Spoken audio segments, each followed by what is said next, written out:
Et bonjour à toutes et à tous, c'est Nino accompagné de Malo. Salut.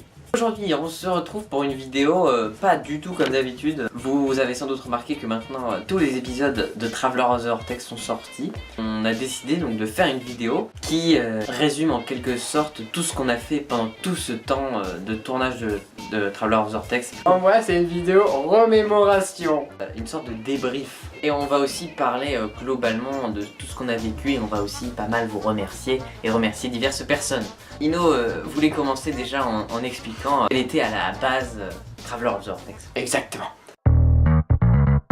Le projet Traveler of the Vortex était tout simplement un sujet qui me tenait à cœur depuis pas mal de temps. J'avais toujours voulu faire une série parce que je regarde moi-même beaucoup de séries. Au final, on a commencé à faire la série l'année dernière en novembre. On a fait l'épisode 1 et franchement j'étais très content qu'on ait trouvé des acteurs. En général, le plus gros défaut de court-métrage, c'est qu'il n'y ait pas beaucoup d'acteurs à part nous. Parce que de base, on n'a pas le budget pour se payer des acteurs déjà. C'est pour ça qu'on les a même pas payés. Enfin, un kebab, un midi. Le projet Traveler of the Vortex ensuite a continué. J'étais plutôt très content. Il a eu certains retards, mais on a réussi à continuer quand même si à la fin il a fallu se précipiter.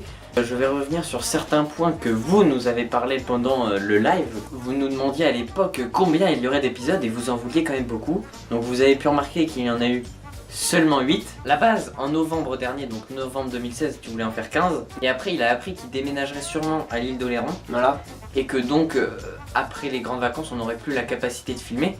Et que donc il fallait raccourcir. Je crois que début juin on voulait en faire 10. On a filmé beaucoup en juin et début juillet. Sauf que la plupart des acteurs partaient en vacances et qu'après on ne se revoyait plus. Il a fallu réduire à 8 les épisodes. Voilà. Donc l'histoire a été raccourcie. Les concepts ont été enlevés. Mais alors un peu relou au final parce qu'on avait eu pas mal d'idées. J'avais vraiment réfléchi à tout le scénario d'environ 13 épisodes. Et du coup j'ai dû tout raccourcir. C'était plutôt bien passé au final. Mais il a fallu enlever certaines idées qui avaient pourtant été des bonnes, ce qui est assez dommage. Maintenant on va parler de petites anecdotes qu'on voulait vous partager sur ce qui nous est arrivé pendant le tournage, tout ça. À la fois parfois énervante, parfois rigolote. Voilà, sur les acteurs, tout ça, aussi le caractère des acteurs ou même du réalisateur. Donc on peut par exemple parler déjà de Nino sur le tournage qui était assez autoritaire, mais en même temps il en avait besoin parce que pour faire comprendre aux acteurs ce qu'il fallait faire quand même. Au début des épisodes, quand on n'était pas encore en retard, pour moi ça me dérangeait pas qu'on aille lentement en fait, parce que je me suis dit on aura le temps, etc. Du coup je rigolais même avec les acteurs. Puis quand je me suis rendu compte que j'allais déménager, qu'on avait plus beaucoup de temps avant que les acteurs partent en vacances, j'étais en mode bon, bah là va falloir un peu, voilà quoi. Il était obligé d'être un peu autoritaire et de s'énerver pour faire comprendre qu'il fallait se mettre en marche. Donc ensuite on peut aussi parler du caractère de Baptiste, alias Mr. Johnson. Et il lui arrive d'être imaginatif et parfois sérieux et motivé. C'est lui qui nous a donné du plus du fil à retordre dans la série. Et qui nous a donné le plus de bêtisier aussi.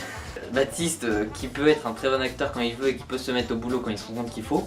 Sauf qu'à d'autres moments il peut être extrêmement relou en répétant 10 fois la même blague et empêcher de filmer. Ou encore en faisant le pitre ou en restant assis dans un coin et en disant non je suis fatigué, je ne me mettrai pas au boulot. On peut aussi parler de Baptiste qui m'a démonté 2 fois mon trépied. Une fois il s'est dit tiens je vais dévisser un truc, je lui ai dit essaye de pas le casser, il fait t'inquiète. La seconde suivante, il y a des boulons qui sont tombés par terre un peu partout. On a perdu une demi-heure à essayer de le réparer, mais ensuite il y a un autre moment où il a pris comme ça le trépied, et je vois il a tiré sur les 2 pieds. Le pied est littéralement parti, et derrière il y a un morceau de cassé. Après le dernier truc parfois qui arrivait souvent avec Baptiste, c'est qu'il se disputait avec Emilien. Se disputer c'est pas bien grave, mais le truc qu'on voulait absolument vous dire dans cette anecdote, c'est que c'est souvent pour des raisons totalement pourries. Il se dispute sur le fait de rager, est-ce une voiture sans permis ou pas. Un peu Baptiste qui aimait bien embêter Emilien. Voilà, il aime bien le taquiner on va dire. Ça peut durer 20 minutes, voire une demi-heure, parce que aucun des deux veut donner raison à l'autre. Même s'il sait que l'autre a raison, il va dire non t'as tort. Et ça ne s'arrête jamais. C'est au final celui qui était déjà préparé à jouer. Il y a 2 ans on avait fait un stage de cinéma avec Baptiste, et il voulait absolument tourner dans la série du coup. On lui a dit bah viens écoute, ça fait des acteurs en plus. Ensuite les acteurs en général comme par exemple Nicolas Pasquet dans le rôle du gardien des dimensions, Bastien Boulay dans le rôle du jeune bras droit de l'alien et Hassan Diouf dans le rôle du mec qu'on connaît pas à la fin. Les 3 on a dû leur donner un rôle soudainement, du coup ils s'y sont fait. Tous les 3 n'avaient jamais tourné dans une série, dans un film.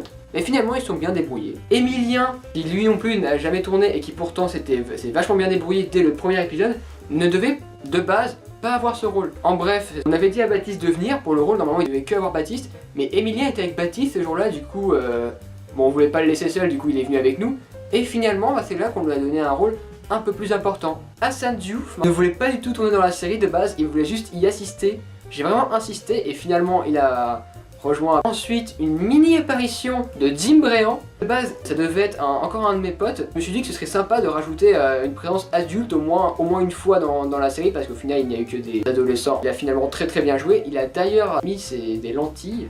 Après, on peut aussi vous rappeler que les montages étaient faits par Nino. En anecdote de montage, c'est Nino et son ordinateur qui n'a pas beaucoup de place. D'ailleurs d'habitude c'est Malo qui fait les montages. Moi je voulais vraiment les faire parce que Léopard sur ton ordinateur buguait à l'époque. Puis moi j'avais vraiment envie de le faire parce que c'était ma série. Gros problème, mon ordi est très vieux, mais il peut faire à peu près tout ce que peut faire un ordi normal. Il n'a pas beaucoup de place. Au début ça allait en fait, puisque on filmait un épisode par épisode, et vu qu'à la fin on a fait tous les épisodes en une semaine, on a dû tout poser sur des cartes SD, sur des clés USB dans la caméra. Et maintenant, quelque chose qui n'est pas forcément important mais que je voulais bien dire, c'est à propos des lieux de tournage.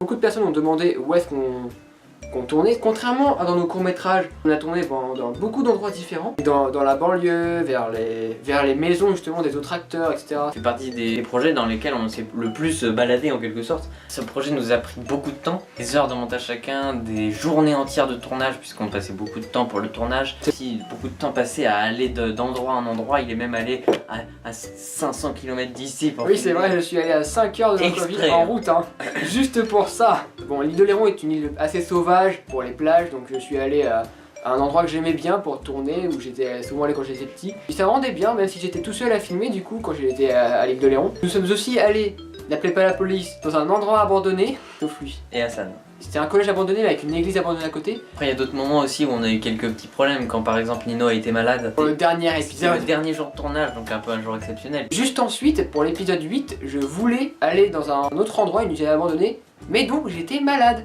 Heureusement, c'est moi qui dirigeais l'opération et on n'y est pas allé. Donc le matin même, il m'envoie par SMS tous les dialogues de la première scène déjà. Et il me dit qu'il viendra après peut-être pour la suite. Il est arrivé pour la scène d'après, il a dû repartir après parce qu'il se ressentait pas. Et donc là en fait le scénario est un petit peu entre nos mains.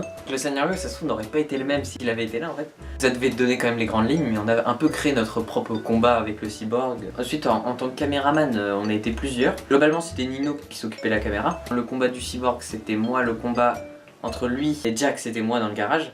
Et dans le combat dans l'endroit abandonné, c'était Baptiste qui filmait entre lui et le gros monstre alien. L'alien était joué par Jack, donc Emilien Repelin. Il avait la carrure un peu la plus imposante parmi nous tous. Il faut dire que quand même Emilien souffrait à l'intérieur puisqu'il avait extrêmement chaud et du mal à respirer. Les cyborgs, dans l'épisode 2, c'était moi et lui. L'autre cyborg qui est apparu ensuite, c'était moi et Hassan. Donc on a parlé globalement de tout ce qu'on voulait dire, et donc je voulais finir en remerciant déjà tous les acteurs d'avoir joué le jeu, de nous avoir aidés, d'avoir essayé de se rendre disponible, et à la fin aussi quand on commençait à manquer de temps, d'avoir compris qu'il fallait s'y mettre et se mettre au travail.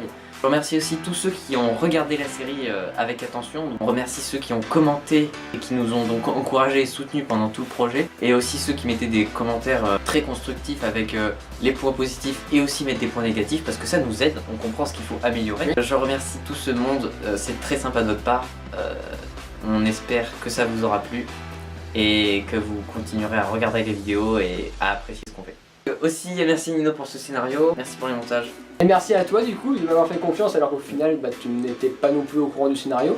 Fin d'une grande aventure et d'un grand projet. Ouais, c'est la fin de notre plus grand projet, peut-être qu'il continuera pour une saison 2 ou peut-être qu'on aura un jour un autre grand projet. Voilà, donc on compte sur vous pour continuer à nous soutenir. N'hésitez pas à mettre en commentaire ce qui vous plairait. Et bien merci et au revoir. Au revoir.